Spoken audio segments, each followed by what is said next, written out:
César Litardo, Guillermo Celi y Jimmy Candel son los nombres que suenan para la presidencia de la Asamblea Nacional. Código de Comercio pasará al registro oficial tras discusión del veto en el Pleno. La Comisión Ocasional de Niñez y Adolescencia recibió a delegados de Fiscalía. Esto para que expliquen el avance de la investigación sobre los casos de violencia sexual en instituciones educativas. Presidenta de la Asamblea Nacional, Elizabeth Cabeza, suscribe 2 convenios para fortalecer y mejorar las buenas prácticas legislativas. Los medios legislativos presentan TVL Noticias Emisión Estelar con Belkis Sánchez.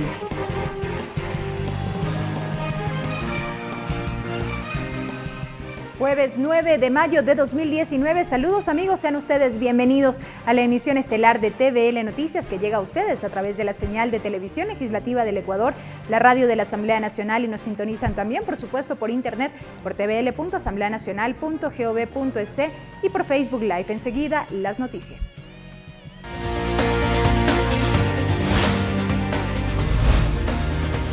Legislamos para ti.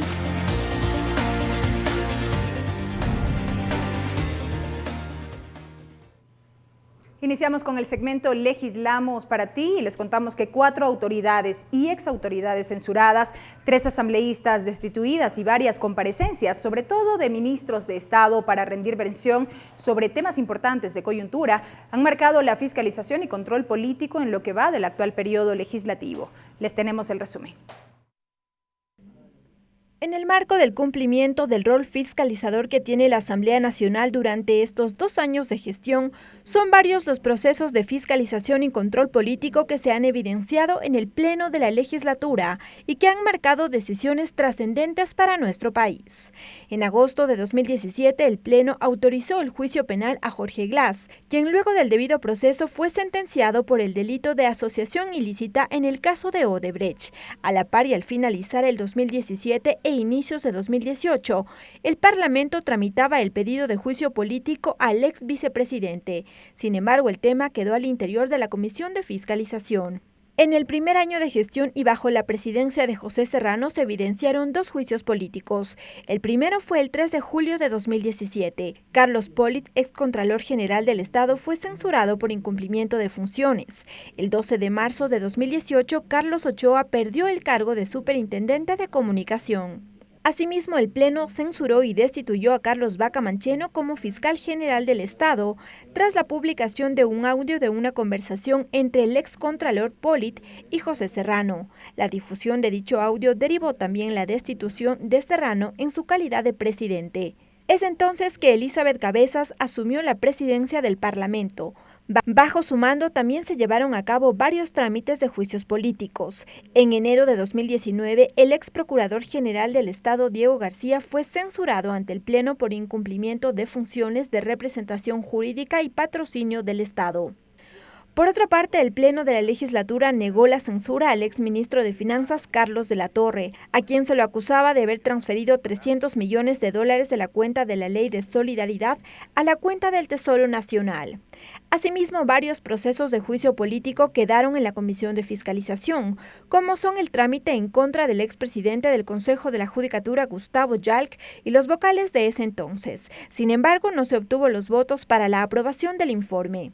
El trámite de juicio político en contra del ex superintendente de bancos, Cristian Cruz, tampoco contó con los votos para la aprobación del informe, mientras que el pedido para enjuiciar políticamente al exministro de Agricultura, Rubén Flores, no contó con los votos para el archivo ni para la aprobación del informe y se quedó en la Comisión de Fiscalización.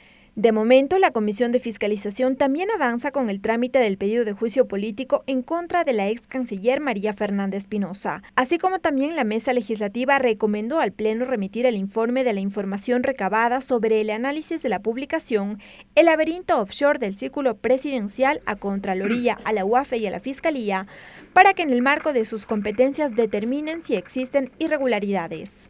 Por otra parte, y en su rol fiscalizador, al Pleno de la Asamblea han acudido varias autoridades para rendir cuentas de diversos temas que por la coyuntura meritaron explicaciones. Los exministros del Interior César Navas y de Defensa Patricio Zambrano comparecieron ante el Pleno de la Asamblea el pasado 16 de mayo de 2018 para informar sobre las acciones y medidas tomadas respecto de los conflictos en la frontera norte a partir del 27 de enero.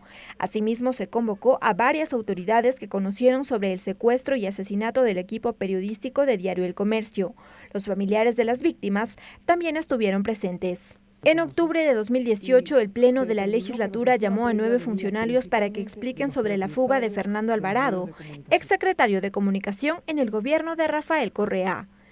Recientemente, el Pleno resolvió convocar a los ministros de Educación Milton Luna para que explique sobre la situación de los estudiantes beneficiarios de útiles, uniformes y alimentación escolar, y al ministro de Finanzas Richard Martínez para que explique sobre el destino de los créditos y recursos para reducir la pobreza. También deberá acudir la fiscal general del Estado para que informe sobre el avance de las investigaciones y acciones en el caso Odebrecht. En lo que va del periodo legislativo y en el marco de la fiscalización y control político, el Pleno de la Asamblea ha destituido a 3 legisladoras que fueron investigadas por 3 comisiones multipartidistas. El 13 de noviembre de 2018 y con 94 votos, Sofía Espín, ex asambleísta de las filas de la Revolución Ciudadana, fue destituida por visitar en la cárcel a una ex agente de inteligencia que es investigada en el caso Balda. El mismo día y con 89 votos, Norma Vallejo de Alianza País perdió su curul por gestionar cargos públicos. Luego de casi 3 meses después, Ana Galarza de Creo dejó de ser asambleísta. A ella se la acusó de supuesto uso doloso de documento falso, enriquecimiento ilícito y de tramitar cargos. Lorena Espinosa, TVL Noticias. Y en otros temas, 3 son los nombres que se disputan para la nueva presidencia de la Asamblea Nacional. Alianza País, el Movimiento Suma y un representante de la bancada de Acción Democrática Independiente realizan cabildeos con los diferentes bloques para captar los votos necesarios. César Litardo, Jimmy Candel y Guillermo Celi son los nombres de los posibles candidatos a la presidencia de la Asamblea Nacional, quienes a poco menos de una semana de la renovación de autoridades desde sus bancadas generan conversaciones y acuerdos para captar los votos necesarios. Fue el mismo César Litardo quien confirmó que tras la decisión del presidente de la República, será él únicamente el candidato por el partido de gobierno. Asegura que cuenta con el respaldo de sus compañeros y con los legisladores aliados. En estos días seguramente a buscar esos acuerdos, a buscar la posibilidad de que las fuerzas políticas de la Asamblea que tengan también esa misión puedan sumarse a este reto, y en ese sentido pues vamos a trabajar estos días para conseguir los acuerdos necesarios para poder consolidar el desarrollo del país. El Partido Social Cristiano también ya ha tomado una decisión en firme. Darán sus 17 votos a Guillermo Celi. La Asamblea necesita una renovación, cambio de cuadros, y que no debería estar dirigida ni por el morenismo, ni por el correo. Nosotros somos parte de una nueva generación en la cual queremos destacar que hay que ir siempre a lo fundamental. Y en base a esa agenda ir construyendo, obviamente, la distribución de las comisiones legislativas. Jimmy Candel de la bancada Integración Nacional se siente honrado de participar en la elección y asegura que tiene el perfil para dirigir el Parlamento. Yo soy un ex rector universitario, soy un ex alcalde municipal, ex consejero provincial, presidente de instituciones que tienen que ver con el servicio eléctrico, accionistas de empresas que tienen que ver con agua potable. Quienes aún no tienen una postura definida son los asambleístas de la Revolución Ciudadana, del Movimiento Creo y de la recién conformada bancada de Acción Democrática Independiente BADI. Dicen que la negociación de sus votos dependerá de la agenda legislativa, aunque no descartan también pedir participación en las comisiones. No votar por nadie que esté ligado a Alianza País. Consecuentemente, con quienes sean candidatos tienen que primero conversar con nosotros respecto de la agenda legislativa. Nosotros creemos que en esa proporcionalidad a nosotros nos correspondía unas 3 presidencias, unas 3 comisiones, y no estamos cerrados a saber cuál puede ser esa comisión. Estamos nosotros ya en los cuadros respectivos. Un ejemplo, quien le habla, por ejemplo, estaría en la Comisión de Fiscalización, pero no precisamente como presidente. No se descarta también que para el martes llegue únicamente 2 de los 3 nombres, pues la estrategia sería captar la mayoría de votos. Para elegir al nuevo presidente de la Asamblea se necesitarán como mínimo 69 votos. Lorena Espinosa, TVL Noticias. Y este jueves el Pleno de la Asamblea Nacional continuó con el segundo debate del proyecto de Código de la Salud. Los parlamentarios entregaron sus argumentos en temas relacionados con la despenalización del aborto en casos específicos y el uso del cannabis con fines terapéuticos. El segundo debate del proyecto de Código de Salud se retomó este jueves con la intervención del asambleísta Luis Pachala, quien pidió la inclusión de un artículo relacionado con la salud nutricional. Salud también es educación y debe existir los diferentes departamentos los centros educativos, debe existir salud nutricional. El punto de información lo expuso la asambleísta Marcela Aguiñaga, quien presentó sus dudas frente a la eficacia de la despenalización del aborto por violación y el uso del cannabis con fines medicinales. Si bien es cierto, este proyecto es desde la lógica administrativa, esos textos no podrán entrar en vigencia, Presidenta y compañeros legisladores, mientras estas conductas no sean despenalizadas en la reforma al Código Orgánico Integral Penal. Y es que en la Comisión de Justicia, presidida por Aguiñaga, se tramitan las reformas al Código Orgánico Integral Penal que castigan las conductas respecto del aborto y el uso de sustancias sujetas a fiscalización. Por lo cual, aprobar un texto de índole administrativo que permita regular estas actividades van a entrar en contradicción mientras no haya la despenalización de estas conductas en la reforma del Código Orgánico Integral Penal.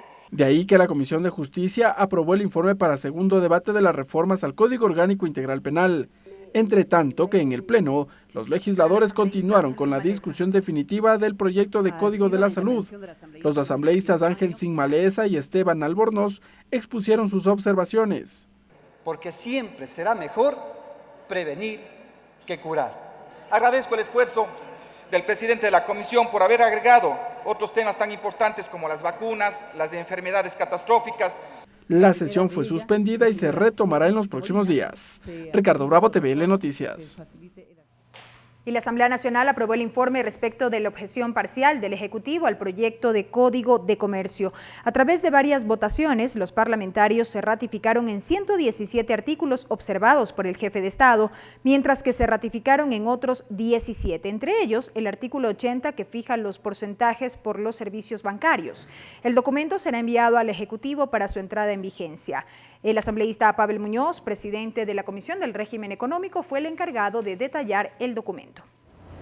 Y aquí tengo lo que me manda, el oficio que me manda, firmado Yuri Fernando Parreño Rodríguez, ministro de Producción, Comercio Exterior, Inversiones y Pesca subrogante, donde no objeta ninguno de estos artículos. Si querían conversarlo, los asambleístas de mi comisión saben que nunca me cierro tosudamente a razonar un artículo.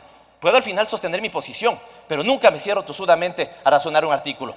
Evidentemente que me molesta que la bancada de gobierno me quiera cambiar a última hora 8 artículos. He aceptado 4 y me dicen que su votación sería contraria porque no acepto el artículo 80. No acepto el artículo 80 y si no tenemos los votos, mañana empezaré a trabajar en la reforma del artículo 80 si no es reformado. Porque si no lo hacemos aquí, lo haremos en Código Monetario Financiero. Asambleístas, nuevamente, no estamos diciendo que la banca no cobre por morosidad, que lo cobre. No estamos fijando la asamblea, el techo, no estamos fijando la tasa, que lo fije la Junta de Regulación. Le estamos poniendo un techo, no estamos inventando. No, existe ya en dictámenes de cortes de comercio y cortes mercantiles. Por eso, asambleísta, por eso, presidenta, mi argumentación para que se tome votación de este tercer bloque de allanamientos. Y esta misma jornada, el Pleno de la Asamblea inició con el análisis del informe para primer debate del proyecto de ley de seguridad ciudadana tramitado en la Comisión de Justicia y Estructura del Estado de la Asamblea. Durante la argumentación de la propuesta, el ponente Henry Cucalón, a través de videos sobre robos, asaltos y asesinatos, sustentó el objetivo de este proyecto de ley. El legislador precisó que a la seguridad hay que mirarla de manera integral, permitiendo el involucramiento de todos los niveles de gobierno en la lucha contra la inseguridad. Habló de temas como el principio de oportunidad, modificación de penas, omisión de denunciar, reincidencia, entre otros. En este debate también intervino el asambleísta Héctor Muñoz, quien puso sobre la mesa de discusión el artículo 10 sobre la aprehensión al supuesto implicado y que pueda ser identificado por la ciudadanía y medios de comunicación en casos específicos. El parlamentario dijo que es pertinente evaluar si esta medida no es violatoria del principio de presunción de inocencia. Del Estado, incluido la ley. Yo entiendo que en momentos de desesperación ciudadana y del pueblo vean en este tipo de normas una tabla de salvación. Yo quiero verla como una herramienta jurídica eficaz para que podamos estar del lado de las víctimas y no de los victimarios. Entender que el Estado tiene como prioridad absoluta proteger la vida de los ciudadanos. Misión cardinal, por no decir exclusiva. Y en eso que la justicia comprenda, entienda, se comprometa con capacidad, con honestidad, con estas herramientas jurídicas.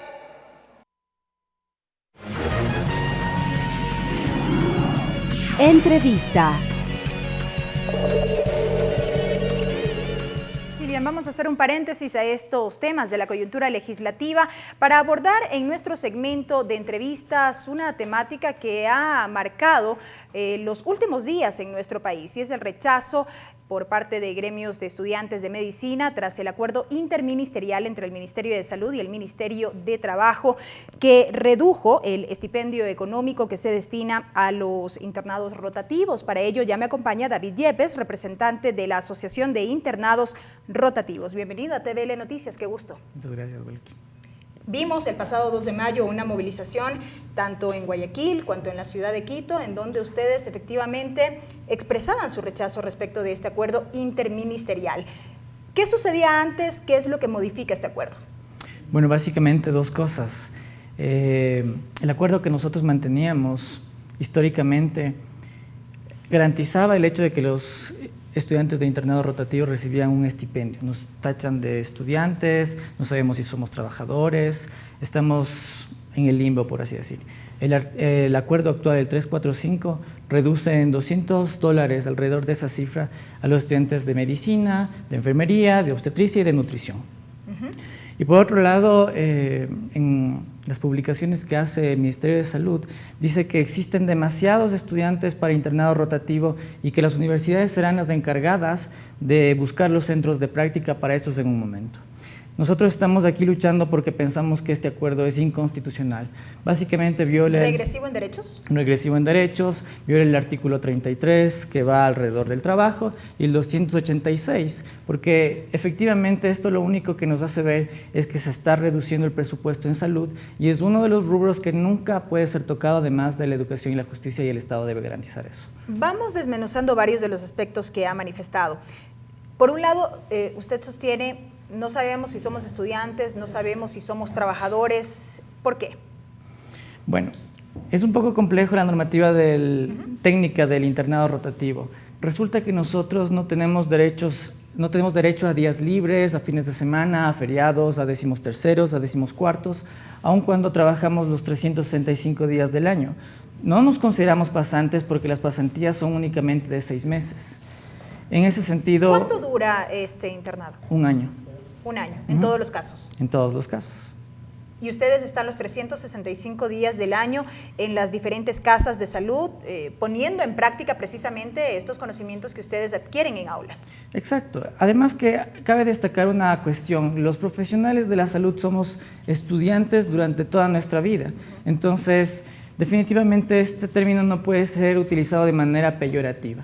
El momento en que muere el estudiante, muere también con él el profesional. Nosotros estamos comprometidos con la comunidad, queremos hacer notar que no estamos luchando por un salario, hay polarización dentro de la comunidad en el sentido de que piensan que esto es básicamente dinero. Nosotros estamos luchando porque esto afecta a toda la comunidad y la salud está siendo tocada y nosotros estamos comprometidos con esto. 365 días de trabajo en el año, evidentemente, aproximadamente 36 horas diarias, 80 horas semanales. Se ha dicho que su presencia en las distintas casas de salud es necesaria. Es básicamente eso. Nosotros cabe destacar que no únicamente tratamos de demostrarlo con palabras, sino nos hemos remitido a la Constitución, hemos tratado de agotar todas las instancias administrativas y legales, pero también revisamos publicaciones científicas, como aquella publicada en la Revista Panamericana de Salud Pública en 2017, con autoría de la ministra Verónica Espinosa, en donde titula Los recursos humanos en salud según el nuevo modelo de atención en Ecuador. Les invito a que lo lean y lo busquen en internet. Entonces, en este artículo básicamente la ministra hace notar la importancia de los internos y cómo deberían reforzarse los sistemas de salud a nivel nacional y bueno, nos da a notar que somos demasiado importantes dentro del sistema básicamente. Las autoridades han manifestado como parte de la justificación para haber adoptado este acuerdo interministerial que esta reducción del estipendio se debe a la época de austeridad que vive el país, a que no existe el presupuesto suficiente para seguir cubriendo este rubro en las condiciones en las que se venía manteniendo. Ok, bueno, ahí cabe destacar algo. El artículo 286 dice que se debe garantizar la salud y nosotros no podemos permitir menos de eso. Luego, está bien, el gobierno nos dice que estamos en crisis y que es responsabilidad de las universidades del hecho de que hay una gran cantidad de internos rotativos el día de hoy, pero bueno, yo fui parte del consejo de facultad de mi universidad y resulta que el CES es quien coordina cuántos cupos deben ser para las cortes que ingresan a las universidades. En ese sentido, parecería ser que las instituciones del Estado no están teniendo la comunicación debida y eventualmente en estas próximas cortes habrá un número mayor, pero eso no es necesariamente lo que siempre va a pasar. Es una medida extraordinaria que el gobierno debió haberse planteado ya antes. Esto no es una falla de las universidades, esto evidentemente es una falla del Estado. De lo que estaba revisando, otro de los argumentos también expuestos tiene que ver con que países como Argentina, Colombia, Chile, Honduras no... en este caso, los internados rotativos no reciben este estipendio, mientras que en otros tantos países la retribución económica para estos casos no llega a los $200. Bueno, en ese sentido deberíamos remitirnos al artículo 33. El trabajo debe ser debidamente reconocido. Nosotros realizamos más de lo que nos pide el Estado. En la norma técnica del internado rotativo se nos pide que trabajemos un número de horas, eso no se respeta, nosotros estamos en turnos cada cuarto día. Justamente, ¿podrías describirnos cómo es un día de ustedes? Bueno, dependiendo en la unidad de salud en la que nosotros trabajamos, no cumplimos únicamente funciones de médicos, sino también podremos ser camilleros, enfermeras, y esto no es algo malo necesariamente. Básicamente entramos 6, 5 de la mañana para pasar visita, para hacer las historias clínicas. Nosotros somos el primer contacto que tiene el paciente. Luego más tarde tenemos que desarrollar actividades académicas dentro de nuestras unidades asistenciales docentes y cada cuarto día debemos cumplir un turno de 24 horas que muchas veces se van más allá de eso, 36 horas, etc. En ese sentido, la Constitución y el derecho siempre habla de 8 horas por 5 días de la semana, pues nosotros no tenemos esos privilegios. Ustedes adoptaron una medida de paralización de estas actividades. Desde el gobierno se ha anunciado que habrá los acercamientos y el diálogo necesario para llegar a un acuerdo. Sin embargo, ustedes han sostenido que van a dialogar, pero la posición no es negociable. Bueno, no es negociable la derogación del acuerdo, eso es definitivo. Nosotros hemos buscado el apoyo en distintas instancias. Ahora, ¿a qué responde toda esta medida? He dicho antes que vamos a agotar todas las medidas administrativas y legales, sin embargo, hemos visto cómo se burlan de nuestras peticiones. ¿Por qué? ¿Por qué dicen esto? Porque, por ejemplo, estamos en mesas de conversación, ahora serias, ¿no? En donde asisten los ministerios y todo lo demás. Pero dentro de la primera marcha que nosotros tuvimos, si bien nos recibieron en el Ministerio Coordinador de la Política, estuvimos ahí hablando durante 3 horas con delegados de los ministerios y cuando preguntamos cuál era la función dentro del ministerio, eran cargos menores que no cumplían básicamente decisiones. Entonces, lo único que parece ser que se está buscando, bueno, que se estaba buscando en ese momento era dilatar la situación. El día de ayer estuvimos en una marcha donde convocamos a todos los estudiantes de medicina, nos dirigimos hacia Carondelet, recibimos represión policial, aun cuando la marcha siempre se declaró pacífica. Finalmente hablamos para que nos reciban en la presidencia, nos ofrecieron que el presidente nos iba a recibir y luego otra vez volvimos a lo mismo, nos iban a recibir cargos que no tenían poder de decisión. En ese sentido decidimos retirarnos y la convocatoria que ha hecho la Asociación de Internos Rotativos ha sido, a mí me parece, la manera más inteligente de retirarnos un poco de nuestras actividades normales dentro del hospital y es convocarnos a una asamblea en donde se tiene que debatir este tipo de de temas, sobre todo con la veña de nuestras universidades. No ha sido fácil, hemos tenido que gestionar todos estos permisos y hemos enviado cartas desde la universidad a todos los hospitales para que los internos puedan acudir a estas charlas informativas. Ahora bien, ¿qué puede resultar de estos diálogos si su posición no es negociable y de otro lado hay este argumento del gobierno respecto del tema de la austeridad? Bueno, yo considero que debería reajustarse los recursos que se dan a la salud de alguna manera, pero tomar en cuenta que el presupuesto que se ha asignado a salud, por ejemplo, en los años anteriores, no ha sido gastado del todo. Así que, en efecto, debemos derivar bien estos recursos porque nosotros nos consideramos recursos humanos valiosos para el sistema de salud pública. ¿Con qué argumentos puntuales ustedes van a estas mesas de diálogo, más allá de que se mantengan las mismas condiciones para el pago del estipendio? ¿Hay algo adicional que ustedes plantean a las autoridades? Sí, bueno, nosotros consideramos que la norma técnica de internado rotativo no se cumple dentro de las unidades de docencia asistenciales de salud, así es que el punto es que una vez derogado este acuerdo, nosotros nos vamos a sentar y podemos debatir todo lo que ustedes deseen sobre la norma técnica para que esto sea más efectiva dentro del internado rotativo para las universidades, para la comunidad, para los hospitales. Para finalizar, ¿cuáles son las siguientes acciones previstas? Bueno, el día de hoy tuvimos una reunión con AFEME, que es la Asociación de Facultades de Ciencias de la Salud y Medicina de todo el Ecuador, en donde nos han brindado todo el apoyo y de hecho se han establecido varios parámetros que van a ir delimitando la hoja de ruta de aquí en adelante. No podría yo decirles en este momento, sino que vamos a esperar que salga el acuerdo impreso y en ese momento se darán a conocer todas las actividades. Correcto, David. Muchísimas gracias por habernos acompañado en este espacio. Muchas gracias, Belki. Ha sido la presencia de David Yepes, representante de la Asociación de Internados Rotativos, a propósito de la decisión de reducir el estipendio para el internado rural.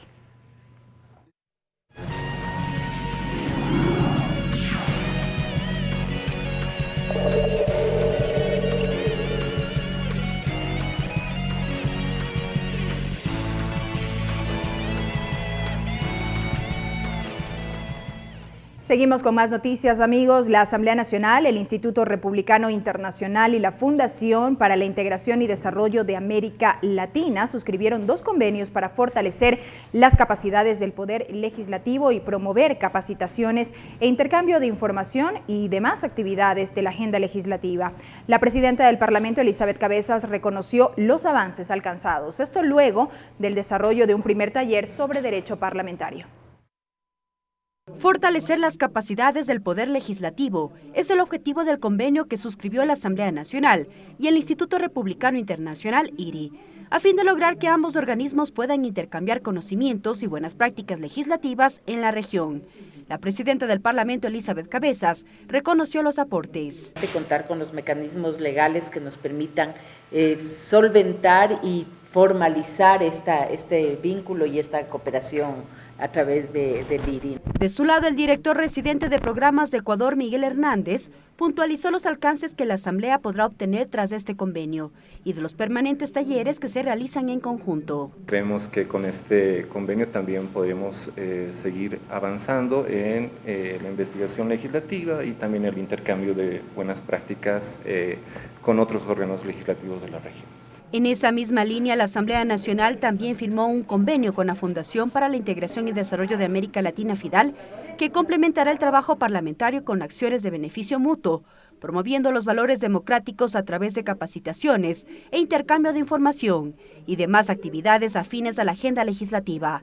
Patricio Gijón es presidente del Consejo Asesor de FIDAL. Continuar en una tarea permanente de capacitación, ya que los esquemas legislativos, técnicos legislativos, son esquemas que permanentemente se ven enriquecidos por cambios y esto determina la necesidad de hacer permanentes procesos. Cabe señalar que la Asamblea Nacional ya lleva adelante un taller sobre derecho parlamentario en coordinación con varios organismos, a fin de generar espacios de diálogo y de intercambio de conocimientos parlamentarios. Mariela Logroño, TVL Noticias. Y enseguida es momento de recibir a nuestro compañero César Guanolema con la traducción al quichua.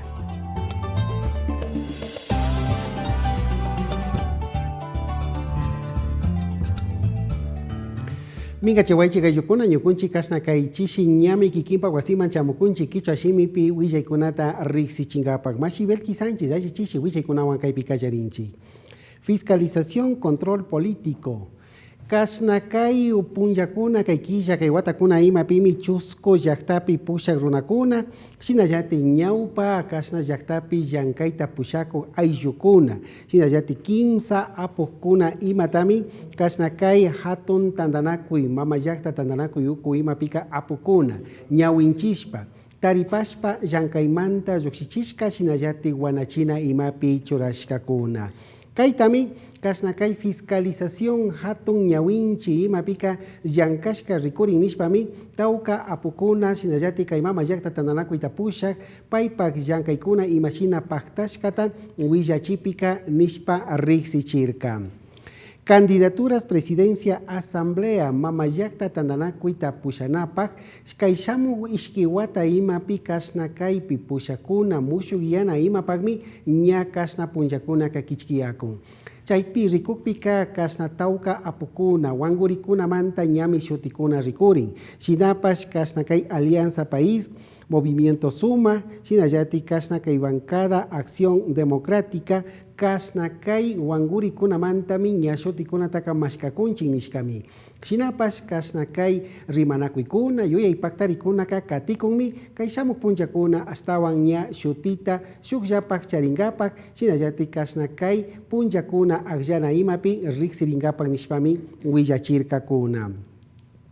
Continuación, debate Código Salud, shinallati kunan kay kulka punlla imami, kay mama llaqta tandanakuy yukupi shuk hatun rimanakuypi apukunaka kay Código de la Salud hatun kamachi imata astawan rimanakushpa yuyaypaktarishpa llankarkakuna. Kaypika imashina kay despenalización del aborto, kasna chichukuna kakpi wawakuna imata lluksichinamanta. Shinallati kay cannabis, kasna kiwakunata kasna hambinapa paktarinamanta chayuyay kunami astawanka kay rimanakuy imapika rikurishpa riqsirishpa kay pichayarkakuna.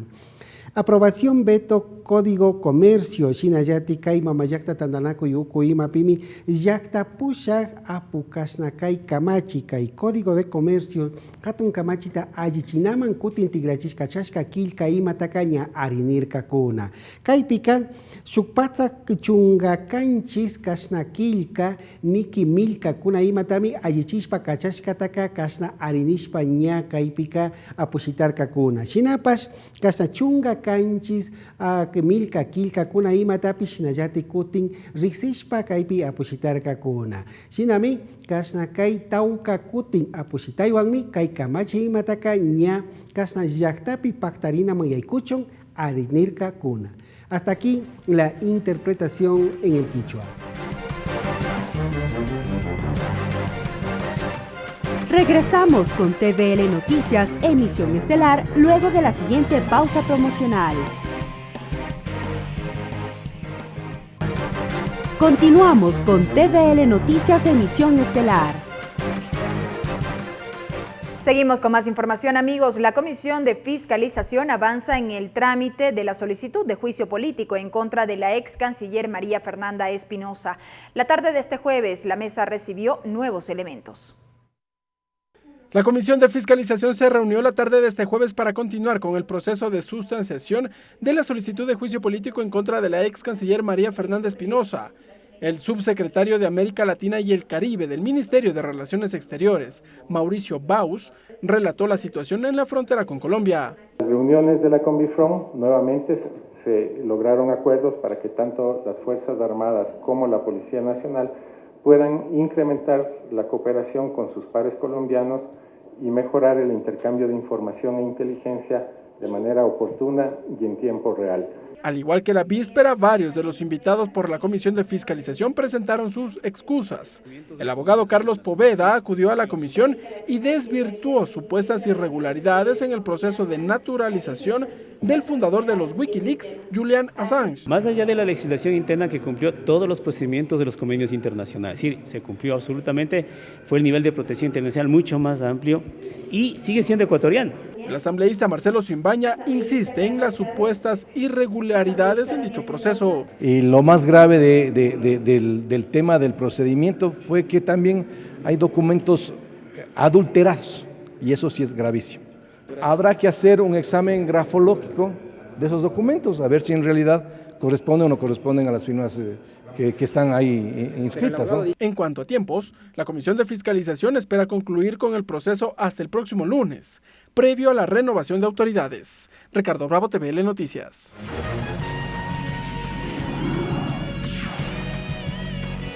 Entrevista. Y sobre los avances del proceso de sustanciación del pedido de juicio político en contra de la ex canciller María Fernanda Espinosa, nuestro compañero Ricardo Bravo dialogó con el asambleísta Homero Castanier. Revisamos esta entrevista a continuación.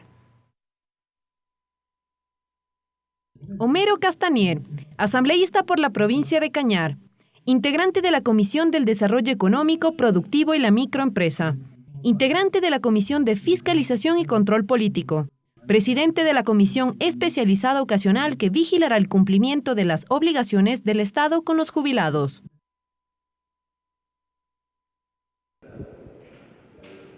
Así es, ¿qué tal? La Comisión de Fiscalización avanza en el proceso de sustanciación de la solicitud de juicio político en contra de la ex canciller María Fernanda Espinosa. Vamos a tener detalles al respecto, vamos a conversar con el asambleísta Homero Castanier. Legislador, buenas tardes, bienvenido a la televisión de la Asamblea Nacional, muchas gracias. Cuéntenos cómo avanza este proceso. Han tenido 2 sesiones prácticamente largas, la de este día miércoles y bueno, la que concluyó ya la tarde de este jueves. Bueno, realmente el tiempo se nos vino corto, un proceso muy largo. Hemos tenido en este periodo de pruebas de cargo y de descargo más o menos unas 16 comparecencias de diferentes funcionarios, algunas muy importantes, muchas que resaltar, que nos han dado elementos muy claros de cuáles fueron los posibles incumplimientos de funciones de la Cancillería, yo pienso que de la Cancillería en sí, institución, como institución que estuvo al frente María Fernanda Espinosa. Termina el día de hoy el periodo de pruebas de cargo y de descargo. Esperamos hacer la lectura de el documento mediante el cual la ex canciller va a realizar su defensa. Ella ha dicho que no se va a presentar, que lo va a hacer por escrito, y de ahí tenemos 5 días para presentar este informe que podría recomendar el archivo del tema o una censura. Me preocupa sobremanera el tema de los plazos, toda vez que el 14 posiblemente esta comisión de fiscalización ya no tenga competencia y se haya nombrado otra comisión de fiscalización. 14 de mayo, que cae martes, es la próxima semana. Sí, eso nos preocupa y que no podemos pedir prórroga por ningún motivo, es decir, ya no, si es que se nombra otra comisión de fiscalización y ya no tendría validez lo actuado por la actual comisión, fuera de ese plazo. Y también eso no quiere decir que se tenga que hacer a tropezones este trabajo, que realmente tiene cosas tan importantes como el tema Sánchez, el tema de los periodistas que fallecieron en la frontera norte, como el tema de los venezolanos que habrían sido agredidos, se dijo en su momento, en ese país. Abandonados a su suerte en Venezuela sin el apoyo de la Cancillería, y se tiene que identificar si es que hay las causales. A mi criterio personal, las hay, esperemos ¿Cuáles serían estas causales, legislador? Bueno, lo que más me ha impresionado es el tema del abandono que sufrieron los familiares de los 3 periodistas, quienes hoy día, por ejemplo, no se me puedo decir quién era el funcionario que le delegó la Cancillería, que me diga un nombre de un funcionario o funcionaria que le dijo: usted va a estar al lado de ellos, les va a acompañar, les va a asesorar, va a hacer todos los trámites con Cruz Roja, con OEA, con el Vaticano, que ellos han hecho solos. Eso nos dijeron los familiares, nada. Pero a primera vista uno creería que por la magnitud de este suceso debió ser la misma canciller la que encabece todo este acompañamiento con los familiares. Ricardo Rivas la víspera había señalado que, por ejemplo, fueron los familiares los que acudieron a la Cruz Roja Internacional a buscar ayuda y que ellos, con puño y letra, escribieron 2 cartas. Una de ellas habría llegado a los periodistas, la otra ya no. Absolutamente, en una cosa tan grave, en donde el país estaba conmocionado, la que debió estar al frente debió ser la canciller en persona. Y ella ni siquiera ese tiempo que estábamos pasando la muerte, el secuestro, estuvo aquí, en el país, estuvo viajando. Y el tema también de la naturalización de Assange fue muy claro, el exdirector de visados y naturalización, que no se siguieron los procesos legales. Se mandó un oficio desde la Cancillería diciendo que se le inscribe en el registro civil, lo cual es ilegal, lo cual no cumplió los procedimientos de naturalización que son comunes en este país para cualquier persona que quiere acceder a la naturalización. Y en ese sentido, hoy día nos dijo uno de los funcionarios que el tema de relaciones internacionales es un tema de mantener buenas relaciones con otros países. No solo le dieron una naturalización ilegal, le quisieron hacer pasar por funcionario diplomático, diciéndole a los ingleses, a Londres, a Reino Unido, ¿saben qué? El señor es funcionario diplomático. Eso es una burla para el país y para mí las causales son suficientes para que sea censurado. Asambleísta, usted ha mencionado el tema de plazos. El 14 de mayo, lo habíamos dicho, está a la vuelta de la esquina, es el próximo martes. ¿Usted cree que hay este riesgo de que sea una nueva comisión la que termine por revisar nuevamente este procedimiento y tal vez eche abajo lo actuado por ustedes? No habría ese escenario. El momento que esta comisión no termine este juicio político se cae.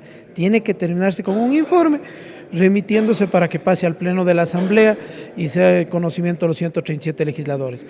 Si esto no termina con un informe, tendría que iniciarse otro proceso desde cero, recolección de firmas, abocar conocimiento a la próxima comisión y eso ya sería otro juicio político. Y ahí ya no alcanzarían los tiempos porque llegaría el mes de junio y alcanzaría ya este periodo que establece la Constitución de que los exfuncionarios no pueden ser sometidos a una evaluación, a un juicio político un año después de concluir sus funciones. Exactamente, por eso esperemos hacer un esfuerzo, si es que tenemos que sesionar el día de mañana, el fin de semana, estamos prestos a ello, y quizás haya la predisposición de los demás legisladores, porque casualmente hemos tenido inconvenientes estos últimos días de unos quórum, de tener un quórum muy forzado con las justas. Por ejemplo, este rato estamos 7 asambleístas de los 12 que conformamos la comisión.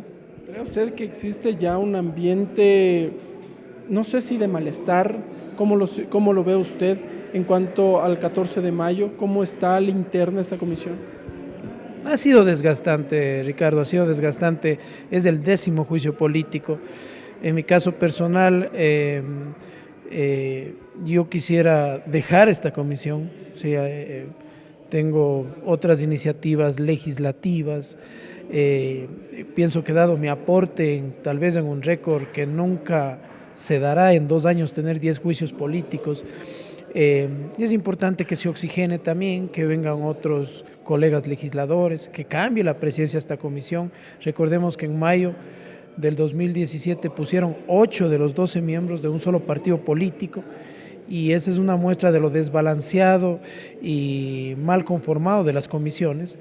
Ahora debería ser una conformación diferente, tomando en cuenta a todas las bancadas. ¿Algo más equitativo, cree usted? Absolutamente. Para mí, por ejemplo, tendrían que estar de todos los partidos y movimientos políticos, y el que debería presidir esa comisión no debería ser del movimiento oficialista, para que haya imparcialidad e independencia. Muy bien. Gracias, asambleísta Homero Castanier, integrante de la Comisión de Fiscalización, entregándonos algunos detalles de cómo avanza la sustanciación, el proceso de sustanciación de la solicitud de juicio político en contra de la ex canciller María Fernanda Espinosa. Lo ha señalado ya el legislador. El plazo máximo se cumplirá el próximo 14 de mayo. Ellos esperan concluir ya con el informe el 13 de mayo, un día antes, el lunes de la siguiente semana. Es la información que se ha generado al interior de esta comisión, la Comisión de Fiscalización y Control Político. Seguimos con más información.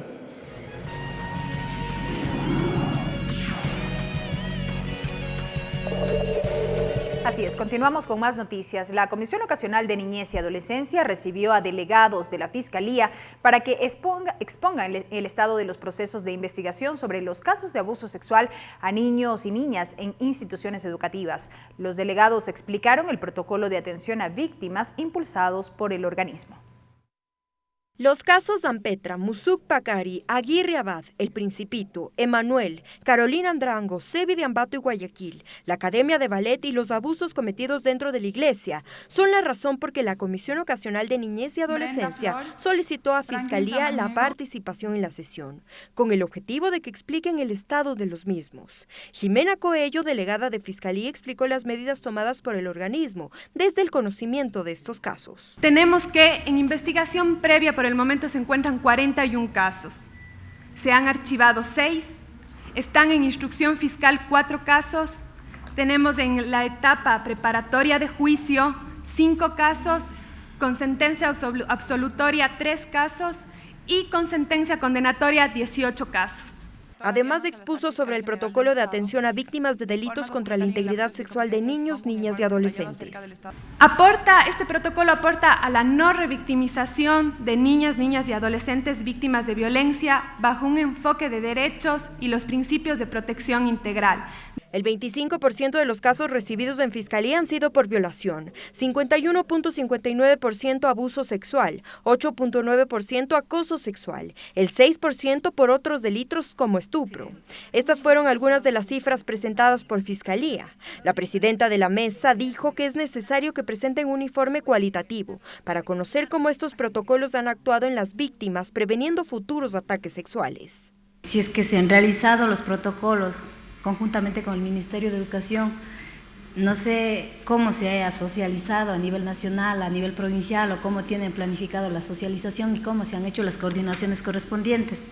También participaron representantes de la sociedad civil, quienes solicitan que Fiscalía dé seguimiento integral de los casos de abuso sexual a niñas, niños y adolescentes hasta que finalicen las sentencias. Pedirles sí de una manera muy especial que se haga el seguimiento a los casos hasta que se termine con sentencias dignas para las personas, por favor. Finalmente, la coalición contra el abuso sexual instó a los legisladores para que la comisión que trate estos temas sea permanente. Además, los asambleístas integrantes de esta mesa solicitarán a la fiscal Diana Salazar su presencia en la próxima sesión de esta comisión. Tatiana Sonnenholzner, TVL Noticias. Este jueves, la Comisión de Régimen Económico tenía previsto aprobar el informe sobre la ejecución del presupuesto general del Estado correspondiente al ejercicio económico 2018. Sin embargo, el documento no contó con el respaldo suficiente. Los ejes que fueron materia de análisis guardan relación con el entorno macroeconómico, la regla fiscal, los ingresos, tanto permanentes cuanto no permanentes, financiamiento, fuentes de endeudamiento y desembolsos ejecutados, plan anual de inversiones, gasto social, transferencias a los gobiernos autónomos descentralizados, ejecución física del presupuesto y seguimiento a las recomendaciones de la Asamblea Nacional. Cabe recordar que el artículo 105 de la Ley de la Función Legislativa determina que la Comisión Especial Permanente, en este caso, la Mesa de Régimen Económico, será encargada de la aprobación y vigilancia del cumplimiento del presupuesto general del Estado y deberá elaborar informes sobre su ejecución.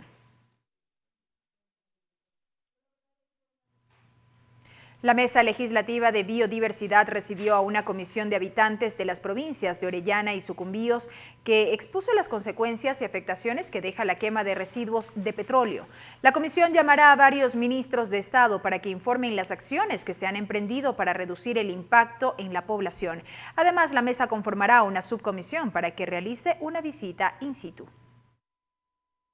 Miren cómo estoy yo con el cáncer de piel que tengo. Yo tengo 2 operaciones que me hicieron, una en la mano, otra en la frente, que me sacaron, está positivo el cáncer de piel. Desde que mi madre acaba de fallecer hace unos 3 años con problema de cáncer al colon, y así como ella falleció, han fallecido también más hermanos por ahí cerca. Son los testimonios de quienes habitan en las provincias de Sucumbíos y Orellana, quienes explicaron ante la Comisión de Biodiversidad las afectaciones que viven diariamente por la contaminación de los mecheros de las petroleras de la zona, que son tubos donde se eliminan los desechos de la industria. Los habitantes de la zona realizaron una campaña denominada Apaguen los mecheros y enciendan la vida, con el fin de frenar las tristes historias de los moradores. Además, ante la mesa expusieron un estudio científico realizado por Acción Ecológica en Orellana y Sucumbíos, en donde demuestra la incidencia y la repercusión de casos de cáncer producto de agua contaminada por los gases que emana la quema de los residuos de petróleo. Pudimos contabilizar 537 casos de cáncer entre la población que fue entrevistada, entre vivos y muertos. Esas cifras, que son escalofriantes, son todavía mucho más llamativas cuando tenemos en cuenta que cuando nos pusimos a contar realmente los casos de personas vivas en esas zonas, encontramos que la producción, la incidencia de casos de cáncer era entre 200 a 250 casos nuevos por año. Adolfo Maldonado explicó que las emisiones de la quema de gases puede alcanzar hasta los 300 kilómetros. Además, el costo que representa cada metro cúbico quemado de gas natural, recursos que dijo podrían ser utilizados y aprovechados. De que estaríamos quemando 527.124 millones de cilindros de gas. Tras escuchar los testimonios y la reveladora información del estudio, asombrados y conmovidos por la situación, los legisladores resolvieron conformar una subcomisión para que realice una visita in situ, además de convocar en los próximos días a los representantes de los ministerios de Ambiente, Hidrocarburos, Salud y la Secretaría de Agua para que expliquen más detalles de la situación en dicha zona. Lorena Espinosa, TVL Noticias. Con presencia de docentes, expertos internacionales y estudiantes, la Comisión de Educación de la Asamblea llevó adelante el foro Nuevo Futuro para la Educación Ecuatoriana, con el objetivo de contar con nuevos insumos en el marco del tratamiento del proyecto de reformas a la Ley de Educación Intercultural. En la discusión se habló desde el concepto de educación intercultural hasta la capacitación a los docentes. Un nuevo futuro para la educación ecuatoriana fue el tema de análisis como parte del tratamiento del proyecto de reformas a la Ley de Educación Intercultural. La presidenta de la Comisión de Educación, Silvia Salgado, destacó el sentido de este foro. Revisar aspectos relativos a modalidades, tipos y niveles de estudio en la perspectiva de ir sentando bases para el diseño de este sistema educativo integral que articule la educación fiscal particular, la llamada educación municipal y otras formas y mecanismos a través de los cuales se desarrollan los procesos educativos. En las ponencias, varios ejes concitaron el debate, como el concepto de educación intercultural. Víctor Albuja, subsecretario de Fundamentos Educativos, precisó que aún no se comprende el sentido de la interculturalidad y se la relaciona solo con indigenismos. Hay una crisis permanente como de desincronía entre lo que el mundo necesita, lo que los pueblos necesitan y lo que se están formando. Hay un desfase. En el desarrollo de los temas también surgió la inquietud sobre los educadores de la interculturalidad. Anita Kreiner, de la Facultad Latinoamericana de Ciencias Sociales, dijo que a través de una investigación se determinó que la interculturalidad sigue siendo una arista sin entenderla desde su entorno. Hay que hacer ajustes, por ejemplo, en la formación docente. No está muy claro en muchos casos qué mismo se entiende por interculturalidad y qué mismo, cómo se puede en el currículum mismo incluirlo y trabajarlo en la práctica. El país carece de datos sobre la educación intercultural, sostuvo Antonia Marenza, de la Universidad Andina, pues argumentó que primero, para buscar soluciones, hay que evidenciar la problemática. El tema de investigación requiere recoger esas perspectivas de los diferentes actores y no solamente datos fríos. Estamos hablando de educación. La educación es una cuestión relacional. Este taller tiene como fin contar con propuestas de reforma sobre la posibilidad de nuevos bachilleratos en el sistema educativo y la articulación de los bachilleratos al sistema de educación superior. Mariela Logroño, TVL Noticias.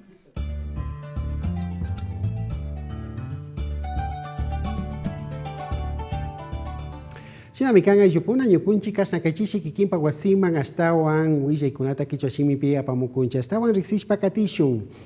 Comisión Fiscalización kay mingarishka uku imapimi ashtawan llankashpa katikunkuna kay kutin imaka kay ñawpa canciller María Fernanda Espinosa warmi imatami kashna kay juicio político ñawinchi imapi imashina paktarinata rikushpa katikun.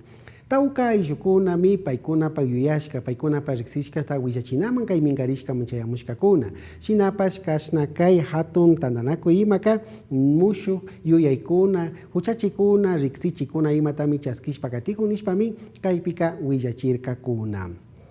Comisión Ocasional Niñez, Shinayati Kai Mingarishka Pillanka Gaello Apukuna Imami, Astawan Risishpa Katikunkuna, Kai Kutin Imaka Imashina Yakashna Wawakuna, Wambrakuna, Karikuna, Warmikuna Kashna Yachana Wasikuna Imapi, Kikin Kausaipi, Wagjichishka Kashka Manta, Taripaikuna Imashina Katikushka Imatami Kaipika Kashna Rixichikun. Shinapashka Mingarishka Ayukuna Imaka Nirkami, Yukunchika Yachashaninchi Nimi, Imashina Kashna Kayachana wasikuna imapi kashna yakikuna tajarkanapak riksichishka kamaykuna imata rurashpa llankakushka tanishpami riksichirka wishachirka kunapash. Comisión Biodiversidad de Shinayati Kai Mingarishka Pillanka Gapukuna Imami Kai Kutin Imaka Kai Orellana Shinayati Sucumbios Marca Manta Ayukuna Imata Chaskirka Paikuna Kashna Kai Punkara Petróleo Ninchi Chasna Kai Hatun Yakikuna Imapi Kausakushka Manta Unguikuna Imawan Mitauka Ayukuna Imaka Yakita Wanyushkanchi Ungushpa Kausakunchi Nimi Chaitami Yukunchi Kamayakunchi Nin Imashina Kashna Kaipi Rixichu Rikuchu Shinayati kashna kay punkara kuna manta yuxishka kuna imataka kashna pakta kaypika charichu ama kashna ayukuna yakipi urmacho nishpami kaypika mañaita sakirka kuna. Hasta aquí la interpretación en el quichua.